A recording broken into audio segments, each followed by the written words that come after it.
Deputy Chief of Staff for Vice President Kamala Harris leaving.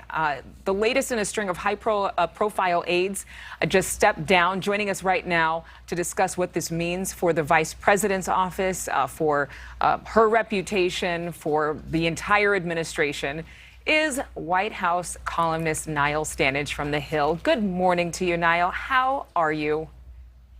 I'm very well, Adrienne. All the better for speaking with you as usual. Oh, How are you? I'm so glad to hear that, because we're going to be talking here. I'm sure there is a lot of chatter around Washington surrounding these resignations, with multiple people stepping down from specifically the Vice President's office. Would this have any impact on the administration? It doesn't help when you have high-profile departures. And as you say, the Vice President's time in office has been marked by a kind of exodus, particularly late last year. Now, when I knew that you and I were going to be speaking about this last night, I reached out to some of my own sources in her circle. They don't deny that it is a tough environment there. They just push back a little against the idea that this particular departure of Michael Fuchs, her Deputy Chief of Staff, is part or identical to these previous departures. They see this more as natural evolution. They point out that he's going to stay until early May, so it's not as if he's being frog-marched off the premises or quitting in disgust or anything like that. Right. Him stepping down, Fuchs stepping down, is certainly not something that's controversial. But the fact is, it's been a succession of people leaving her particular office. What's the perception in Washington right now? What kind of things are people saying around D.C.? So there is a perception, honestly, that her office is not a particularly happy place to work, just speaking candidly about it. Now, the perception is that it was worse a few months ago. There has been an attempt to clean house. I know there are some low-level staff tensions between her operation and President Biden's operation.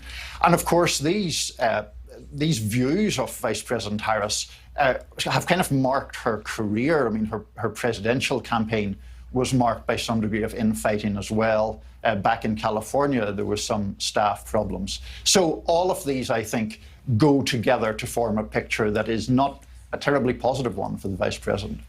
And could that eventually ripple into, whether or not she runs for office again and her reputation? I'm sure people have talked about or speculated, even though we don't like speculation. It's just a matter of how do you overcome perception? How do you overcome what people think about working for one of the, again, leading members of the administration, the Vice President? Right. So first of all, in politics and in life, perception sticks, right? Once you have a reputation for something, people tend to fit new developments into that narrative. Now, to the point about political speculation, obviously it has always been a very live issue as to what happens should President Biden not seek a second term. Under normal circumstances, a much younger vice president would be the clear favorite in that scenario. I think there is more doubt about Vice President Harris in that regard. If President Biden did not seek a second term, I think she would definitely face challenges from other people within the Democratic Party. Well, moving on to another topic that is almost as important.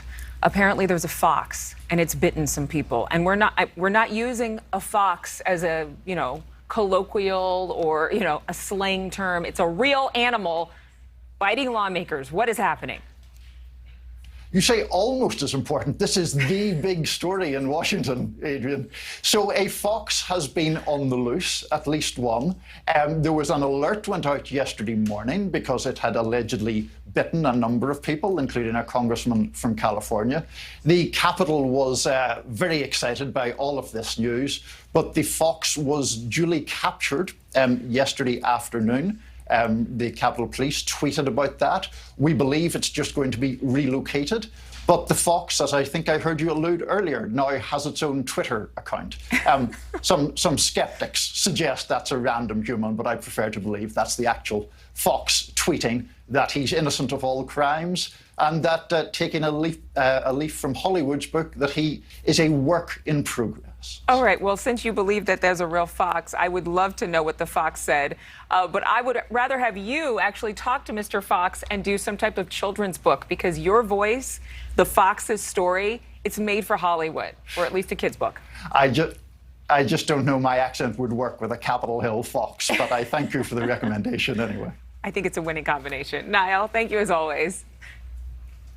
Thank you so much for watching. Make sure to click on the red subscribe button below so you can get more of NewsNation's fact-driven, unbiased coverage.